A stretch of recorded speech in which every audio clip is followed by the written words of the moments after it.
Hello and welcome to my story. This is Grace Gere, Suicide Awareness and Prevention Advocate. And it's my hope that you've been having a great week. And here on my story today, we have a lovely woman called Leah. She's gonna give us her story. Please welcome. Take a cup or whatever, or just sit down and relax and enjoy. Welcome. Listen. My name is Leah Kimani. I'm a born-again Christian. I love Jesus as my personal savior. I'm a mother and I'm a wife, and this is my story. I was brought up in a place called Limuru, Kenyogori, and there's an experience I passed through with my mom and we overcame it.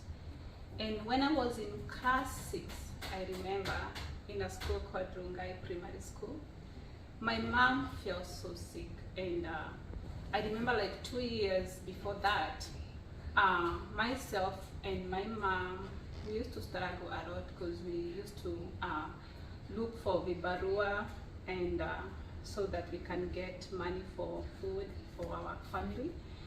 And when my mom fell sick, it was not a good, a smooth time for my family and also myself, because at that time we struggled so much. And I remember at that moment,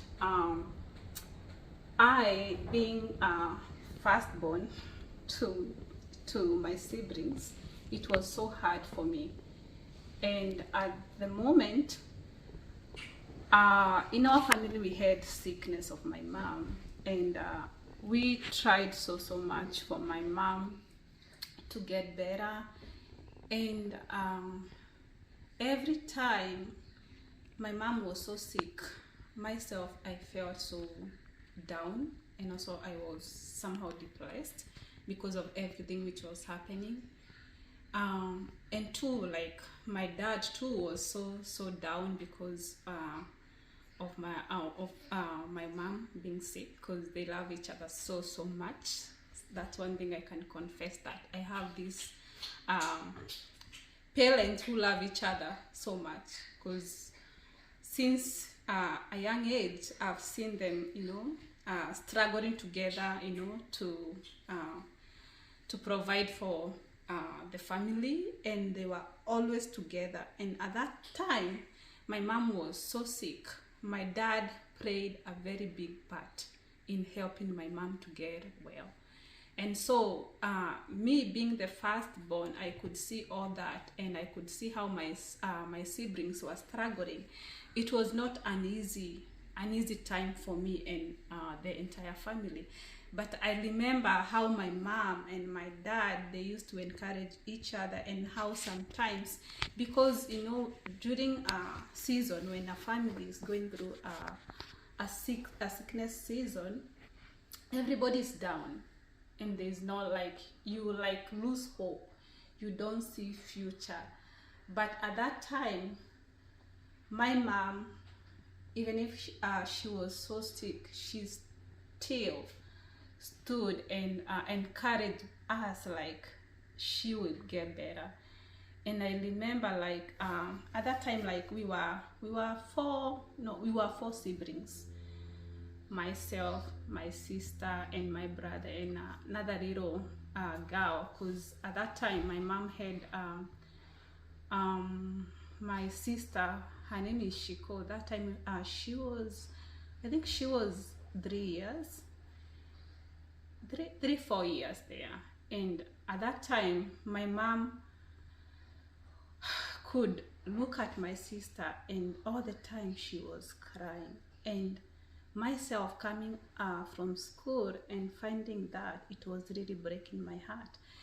And I could go to my mom in her bed, because most of the time she was in bed, because the sickness was really tearing her up. And I could pray for her, really pray for her so much to get better. And I remember this time someone came to our house, and that was like a turning point to us. And she was like, I think she knows where she could take my mom and get better, and that was Kijabi Hospital. Because I think when there's sickness and there's something which is going on in a family, we sometimes we don't know the solutions. But an outsider, I can't say it's an outsider because she was like a part of my family. My mom, family member was like, I think we can take her to Kijabi Hospital and try see if she will get better. And to me, I can say that was a turning point to my family, because at that time, with all the struggle, with all everything, because we didn't have even money to take her to the hospital, but somehow God provided, and my mom was taken to Kijabi Hospital, and she started getting treatment, and that week, like the first week with the treatment, she started feeling better, and all of a sudden she was fine. But after that, like 6 months after that, myself started feeling sick, and I started feeling like, something was totally wrong with me. And I remember myself becoming so skinny, like even I couldn't go to school. I was struggling to go to school. When I was walking, I could feel like I'm struggling even to walk. And at that time, I was almost in class 8, and I did my class 8 when I was sick. And when I got done with the class 8 exam, it was not an easy time for me because I was still sick. And my mom and my dad couldn't figure it out what was going on with me. And they tried a lot of hospitals. I remember being taken to a lot of hospitals in Limuru to find out what was going on with me, but the doctors couldn't know what's wrong with me. And so at that time, I felt so isolated, and I felt so left out, and I felt like, because when you're like that, nobody is, you feel lonely. And at that time, I was myself, my God, and my family, like my mom, my dad, my siblings, and they played a very big part for that. And at that time, all the time, I was praying God to help me to get better, because my mom, she was sick too, and she was taken to hospital, the Kijabi Hospital, and she started feeling better, and everything was going well with her.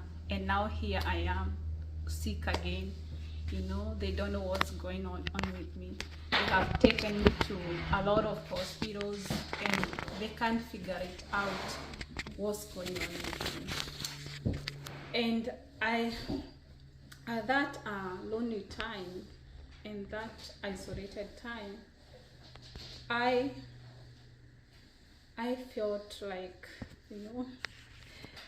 things were not working for me.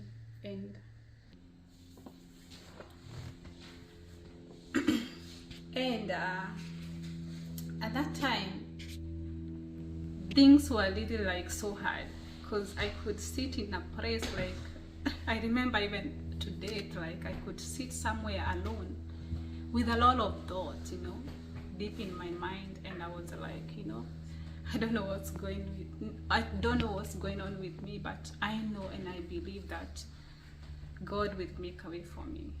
And I remember the same way, like my mom was taken to the hospital Kijabi. My dad suggested to take me to the hospital Kijabi, and at this time I'll say my dad has passed a lot, and I always appreciate him so much, because all the time he struggled with us to take us to the hospital. Like for me, I can testify here, like since my younger age, my dad has always taken care of us, like taking us to the hospital, doing the appointment, doing a lot of things for us. And he was always doing that, to take us to the hospital, to take us to the appointment. And that time he was like, I need to take you to Kijabi so they can find out what's going on with you. And I remember when they planned that day to take me to Kijabi, I was so down. And I was so like, I felt down because even walking was an issue for me. And when we went to Kijabi with my dad, I remember when I reached there was this big room. It's so funny. And because of how I looked like, the doctor was like, let me give you somewhere like a bed so you can just lay down and rest yourself, as they were talking with my dad. And for me, that time, I felt like it was the best thing to do because I was so tired. I was so like feeling, fatigued. And they did a lot of tests. They did many things to me. And they at that time, they found out like whatever was eating my mom, I had gotten too.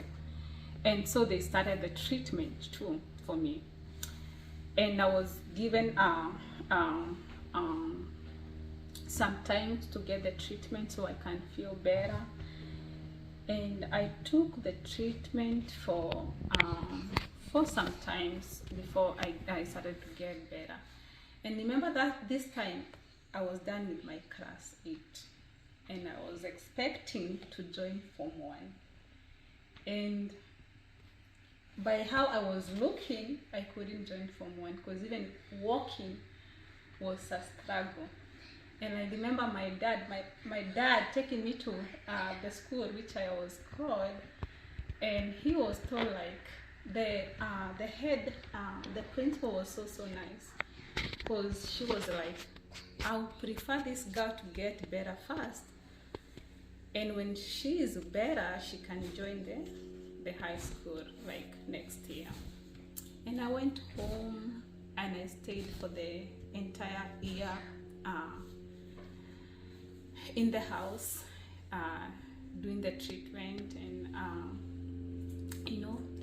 my mom too taking care of me. I was taking care of her. Now she was taking care of me.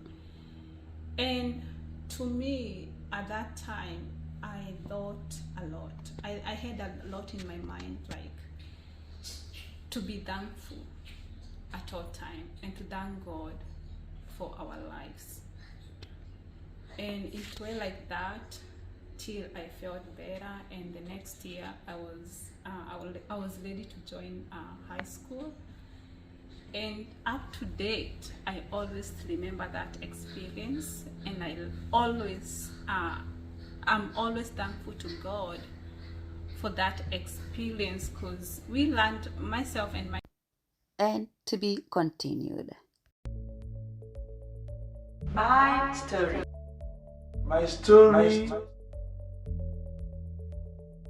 My story is a place of hope and healing for all people, men, women, veterans, young adults, teenagers, and even children. Everyone, regardless of their social status or sexual orientation. It is a place of motivation and inspiration. My story will talk about real life situations and real life stories because no one is immune to stress, depression, anxiety, and other mental health problems, and our stories resonate. My name is Grace Ngere, Suicide Awareness and Prevention Advocate. In times of crisis, call this number. It's a safe number to call. And also subscribe, like, share. Thank you.